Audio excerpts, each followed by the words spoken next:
Hey everybody, welcome back to the channel. Today we're diving into Stellantis' Q2 2025 US sales results, and there's quite a bit going on across the lineup. So while Stellantis basically sold 309,976 total vehicles during Q2, that was a decrease of 10% year over year. However, some brands like Ram and Jeep are absolutely crushing it. And when you look at these numbers, you're going to be saying, like, how are they crushing it when the sales numbers are down? If you look at what their performance was compared to Q1, there's actually quite a bit of gains, because when we look at these sales numbers, you're going to see here with the Ram brand, basically we're looking at the previous year versus this year, and then basically year-to-date sales. However, if you look at Q1 versus Q2, there's a lot of improvement. So starting with the Ram brand, total sales were up 5% in Q2 compared to year over year, but the real headline was the Ram 1500, which saw a 17% gain compared to last year. So, this is like the big kind of thing. There was a 68% boost for the Ram 1500 in retail sales during the Q2 period. And that's really, really good. I mean, it's kind of insane in a way, but if you're looking at holding your value for your truck, I mean, you want as few as fleet sales as possible. You want retail sales. And it seems like the Ram 1500 is actually doing pretty good with retail sales right now. Ram commercial lineup is actually doing pretty well too.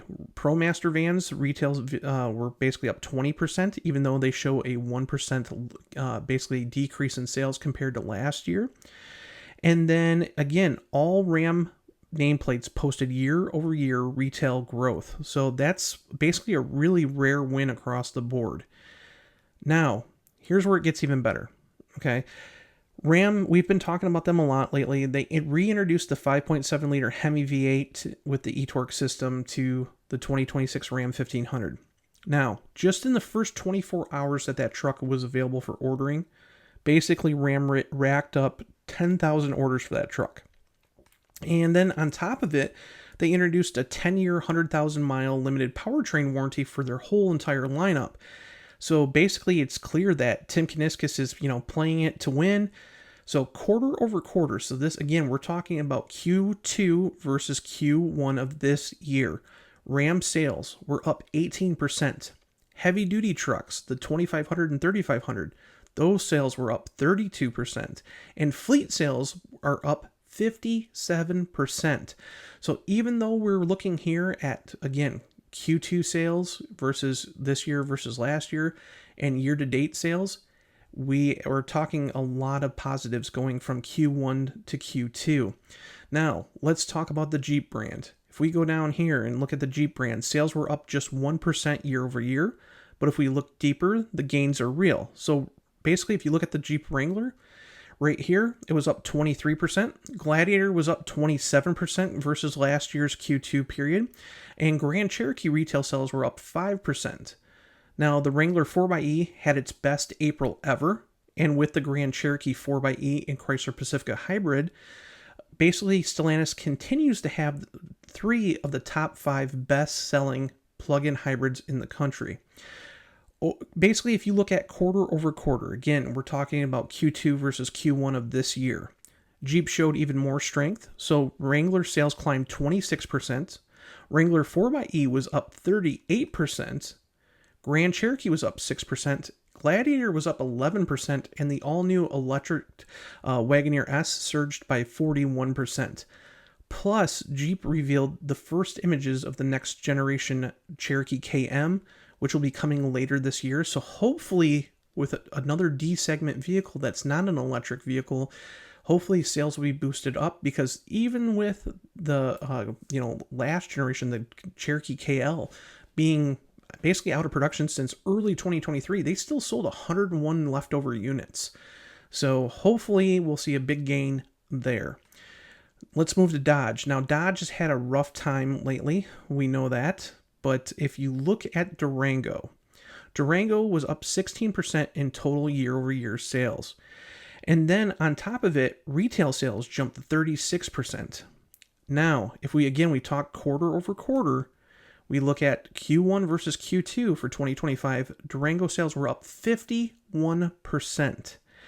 So that's huge for the Durango. And look at 20,698 units for the whole quarter. If you look down here, the Durango made up way over 4/5 of the sales. So about 80% of Dodge's sales are just a Durango right now. So basically they had a total of 25,747 units. Durango was 20,698 of those units.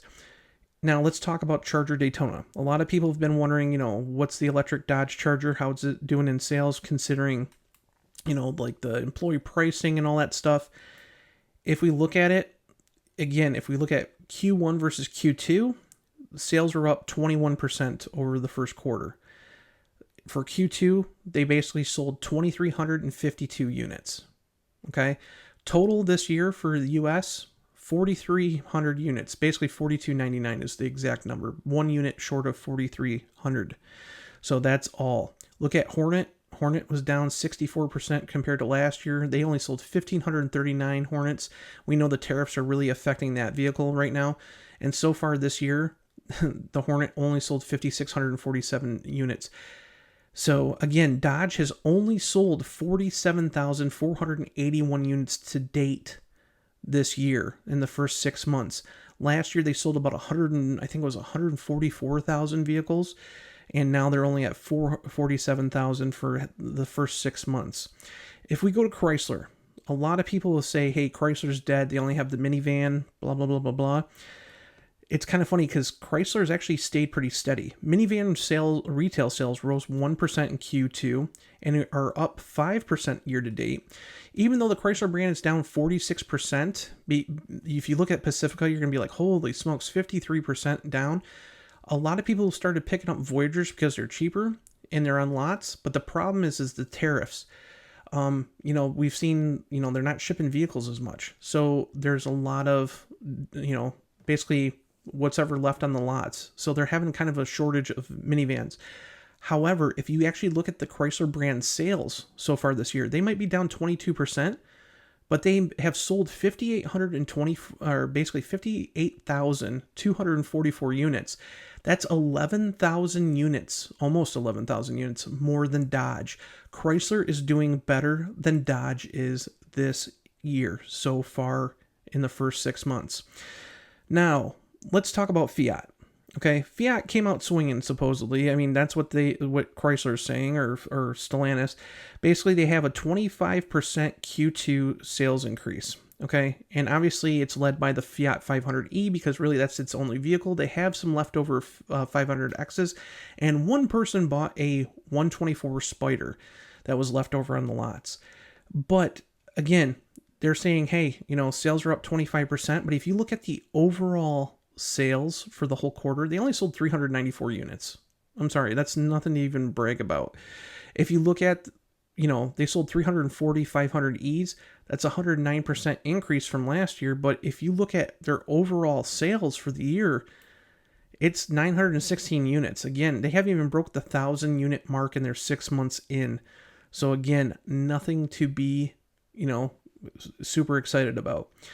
If we go to Alfa Romeo had it really rough. Okay, we've been talking about Alfa Romeo and maybe it's time to pull the plug on Alfa Romeo in the United States, and it's looking even more dismal going into Q3 of 2025. Basically, Alfa Romeo had a 51% year over year drop. If you look at what they sold for the whole quarter, they only sold 1,212 units in Q2. And basically, if you look at all three vehicles, right, we know the tariffs are affecting them big time because obviously they're all built in Italy. But if you look at the Giulia, down 48%. You look at Stelvio, down 54%. You look at Tonale, down 51%. Last year, total, Alfa Romeo sold 8,500, roughly just over 8,500 units in the U.S. If you look for this year, they're only on track for about 6,200 units. They're down 34% so far. They only sold about 3,164 units. So again, not very exciting news for Alfa Romeo or Fiat. So I feel bad for those 100 or so dealers that are still left. They're really being hit hard right now with the tariffs and stuff. But you know what? People just don't want really expensive Italian vehicles. I'm sorry, that's just what it is. There's a lot of Alfa Romeo fans and Fiat fans out there, but unfortunately, there's not enough that are purchasing them here in the US. So, bottom line, let's talk the bottom line. Ram and Jeep are basically the heroes of Q2, and that's not surprising because they usually are all the time. The Durango's doing pretty good, but the Dodge brand isn't. Obviously, Charger Daytona sales are kind of meek, even though they're up. Chrysler still considering what it has for its lineup, they're still holding ground, so that's good. And even though Fiat has posted some sales, there's nothing to brag about, and Alfa Romeo is basically non-existent. So there's a lot of work going ahead. Hopefully we'll see some more incentives coming out, continuing with the employee pricing stuff, at least for Ram and Jeep. That seems to be doing really well. And with the HEMI coming back on the Ram 1500, that seems to be pushing that brand forward as well. So let me know what you think down below. Tell me what you think of how their performance was compared to how they were doing in Q1. I know we said, hey, we're looking at when they post these sales, Q2 sales compared to last year. And if you look at the year-to-date sales, a lot of them seem down, but there's a lot more positive stuff going on if you look quarter to quarter. So tell me what you think down below. What could Ram, Jeep, Dodge, Chrysler do to basically, further expand their sales? And tell me what you think about, Fiat and Alfa Romeo. Do you think they should stay around? I mean, I honestly think we've had, almost over a decade of these brands really not showing the numbers that they should have gotten. So to me, I think it's pretty much the end of those brands, but tell me what you think. Would you like to see the Italian brands stick around for a little bit longer and see how they do, or continue to fall to basically oblivion? Let me know in your comments below. Make sure to hit like, subscribe, and I will see you in the next video. Bye.